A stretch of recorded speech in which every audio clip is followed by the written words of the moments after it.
Hey, what is going on, guys? MechlordGames here today. I'm sorry for the lack of videos over the last course of the couple months. I just was busy doing a lot of other things and didn't have the time to sit down and record anymore.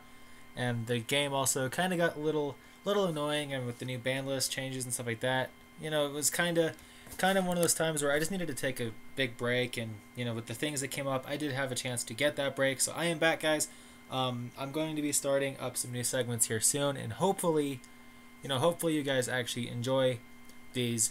But today I'm here with a deck profile and discussion of the Tramid new rock archetype. It is a lot of fun. It is crazy good, and the potential is massive out of these guys. This deck build particularly goes out to IAMSLEEPY. He is a new Yugioh tuber. I will go ahead and post his channel link in the description below, so you guys can go check out his videos and check out his perspective of the deck and like his explanations of the deck if you guys feel so, as well as check out his other content. But now let's get into the motherfucking topic.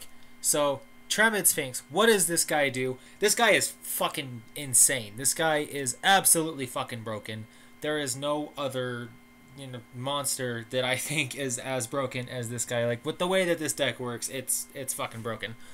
So it cannot be summoned except by a Tramid card's effect.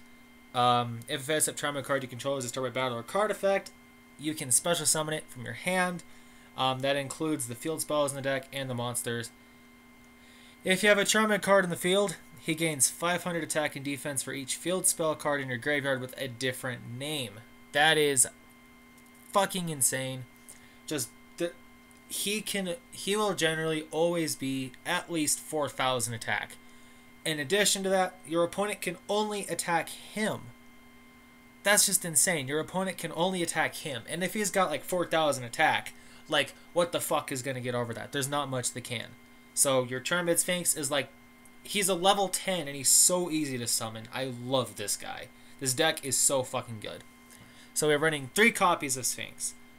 We are running 2 copies of Kawakimaru Overdose to kind of, like, we do have a bit of a Rockstone aspect in here. We got Overdose, well, 2 Overdose, 2 Guardian, and 2 Wall to negate summons, spells, and monster effects.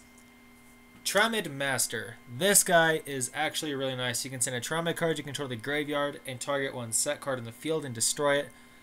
You can get rid of your field spells, you can get rid of monsters. The combos are really good with this guy. Like, you can actually pull some combos off with this and pop set cards, so that's really good.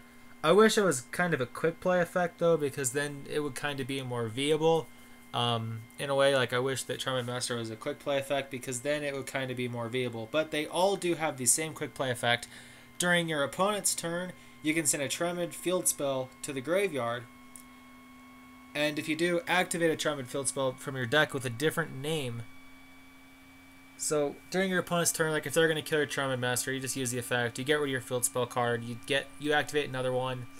Battle commences. Then your field spell goes off. You get your field spell effect. Like, just the shenanigans that can happen is crazy. He's also level 4, and that's going to be pretty important with this later on in the build. So we have 3 Tramid Hunter. If you have a face-up field spell card on the field, you can normal summon an extra rock-type monster in addition to your normal summoner set, and he does have the quick play effect that you can do during your opponent's turn, just like Master. We are running 1 copy of Giant Century of Stone. It's just a good free floater, rank 3 floater. If all monsters in your graveyard are rock types, you can special summon this guy. He's just kind of like a generic monster. Like, you can bring him back and just like sit on a floater, or like use it for like an easy access rank 3. He's pretty good, but he's only a 1-of just because you don't really ever see him too much, so it doesn't really matter that much if you have him. We are running 2 Tramid Dancer. You can target a Tramid card in your graveyard and shuffle it into the deck, and then rock type monsters gain 500 attack and defense, and it does have the quick play effect as the rest of the Tramid cards.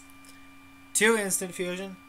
Just for like Xyz plays and stuff like that. Pretty obvious as to why you'd have Instant Fusion. But now this card in this deck is absolutely broken. Ties of the Brethren. Pay 2,000 life points and target a level 4 lower monster you control, and special summon from your deck 2 monsters the same type, attribute, and level as that monster, but different names. So you can get your, if you have like Overdose or Mass, like if you have any of your level 4 rocks in the field, you can just go ahead and activate Ties of the Brethren, and you get like Overdose, you get Guardian, you get fucking Wall.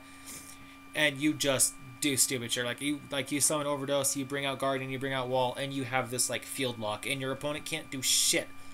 Sure, you can't special summon for the rest of the turn, but you don't need to. You don't need to. You don't need to summon a lot during your turn because this deck doesn't spam that much. It can, and the spam plays can be very real, but it's not something that you do all the time. But the Ties of the Brethren, you summon Master, you get these guys out. You summon one of these guys, you get Master out. Like, it's such a good way to really like make this deck just work. It's really good speed, really good tactic. It's just overpowered. Our one copy of Upstart Goblin to make it turbo because you can't have it at 3 anymore because fuck you, Konami. 3 Terraforming just to search out your key field spell, and we're going to go over them in a moment. 2 Pot of Duality. You don't want it at 3 because it can prevent you from getting your special summons off, but you know, Pot of Duality can kind of help set up, you know, like a first turn play. Like, it can get you into the field spell you need, or it can get you into a monster. Like, it can get you Sphinx in your hand, and then you can kind of like be safe and shit like that. We got 2 MST. Twin Twister is a really good card, but in this deck build, you want to keep your stuff in hand because the more you have in your hand, the more plays you're going to be able to actually do. You don't need discards. Like, the only actual good real discard card is the Giant Century of Stone, and it's only at 1. So discarding a card to pop 2 cards isn't necessarily that good. I mean, it can be good because like you can trigger off your own like field spells, but you also go neg in your hand by having to discard a card. So it's not that good. It still works, but it's not that good. So now for the 3 field spells. You got Tramid Fortress, Tramid Cruiser, and King Golem. So Fortress is your defensive play card. All rock type monsters gain 500 defense. Tramid monsters cannot be destroyed by card effects. And if it be sent from the field to the graveyard, you can target a Tramid monster in your graveyard and add it back to your hand. So it kind of provides recyclability. When Fortress, you know, leaves the field, you can get a Tramid monster back from your graveyard. So you do have recyclability, which is actually really nice for the deck. Just being able to like get your stuff is a pretty nice, good tactic. But Tramid Fortress, you can bring this out. Like, if your opponent like Regekis you can use one of your Tramid monsters and you can like bounce a fucking card back and then get into, like, you could bounce one of your cards to the graveyard, then you get this guy out, and then your monsters are just safe from like Regekis, Dark Holes, you know, Torrential Tributes, like shit like that. Like, it's so good at dodging. Like, this deck can dodge and evade shit. Like, it's so good. Then you have Tramid Cruiser. When a rock type monster is normal summoned, you can you can gain 500 life points. If it's a Tramid monster that's normal summoned, you can draw a card, and then you discard a card. So you can get a free draw, and then you have to discard something. It's not bad. You gain 500 life points, and if it's a Tremon monster, you gain a card. Like, that's really nice. This actually can help you get your Giant Sentry in the graveyard. Now, when Cruiser leaves the field, you can add a Tramid monster from your deck to your hand. It's your main search card. So you terraforming into Cruiser, and then you're kind of set for a good majority of the game. Like, you terraforming into Cruiser, you get Cruiser on board, you get rid of Cruiser, you search out a card, like, you search out a monster, like, if you need it, like, you search out a monster, and then, you know, you go ahead and, like, you summon your monster, and then on your opponent's turn, like, you can get into Fortress if you need it, or, like, you can just dump it into another Cruiser. Like, there's some good ways to combo these. And then you got Tramid King Golem. Rock type monsters gain 500 attack. It buffs your Sphinx up by 500, so when you have all 3 in your graveyard, it's 4,000.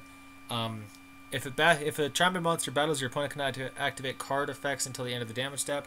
Really just awesome, solid tactic in general, just because the way that it works, it's phenomenal. It's just absolutely amazing. Like, King Golem in this deck is just really good.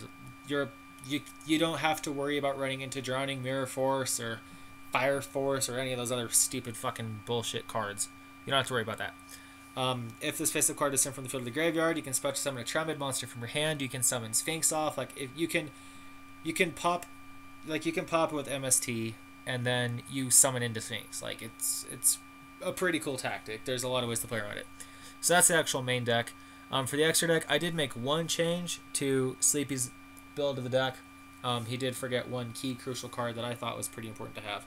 So we got Elder Entity Norden, pretty obvious, you know, for some rank 4 plays. We got Fusionist for some rank 3 stuff. S39 Utopia the Lightning, just really, really solid card, and honestly, just OP as hell. It really is just a solid OP card.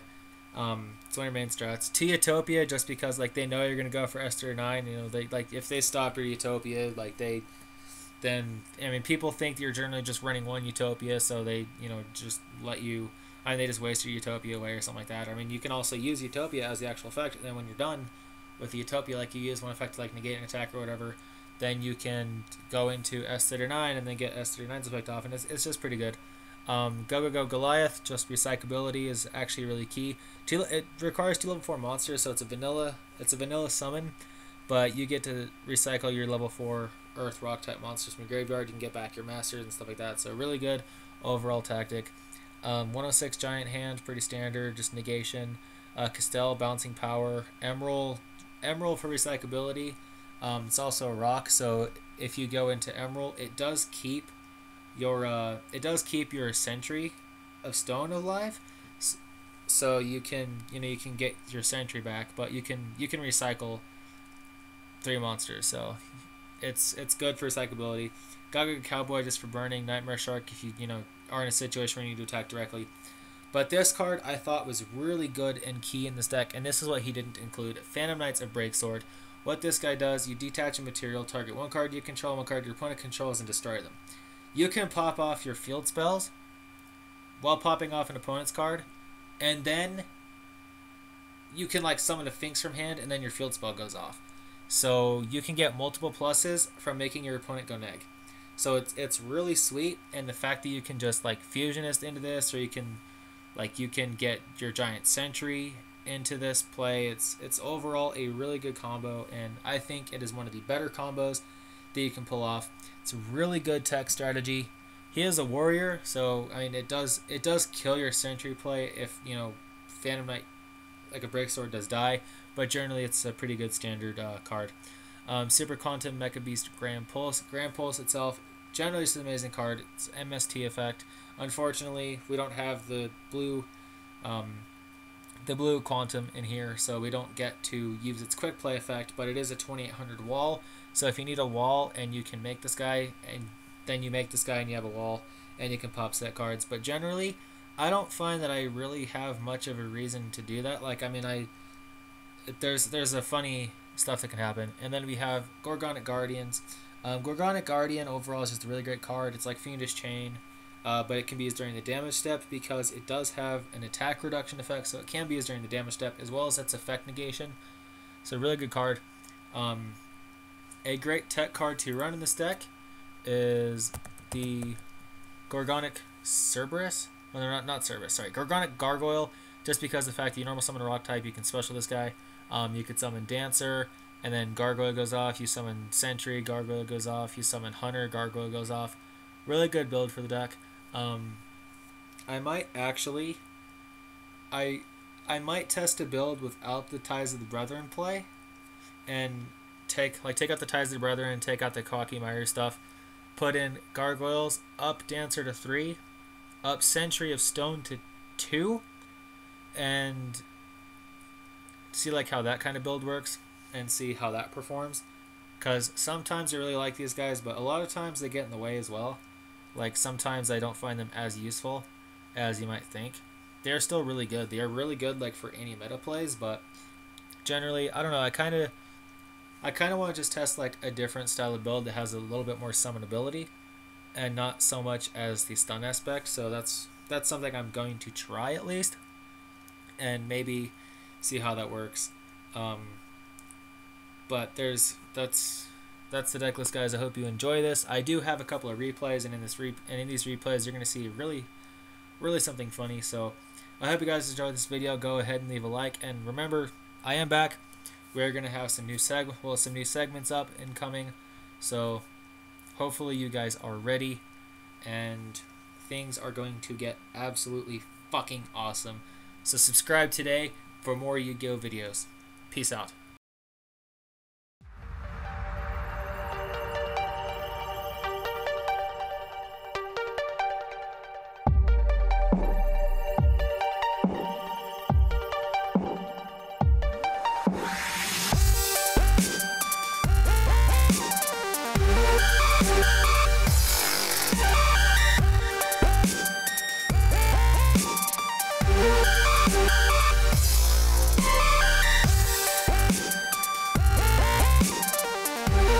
Bye.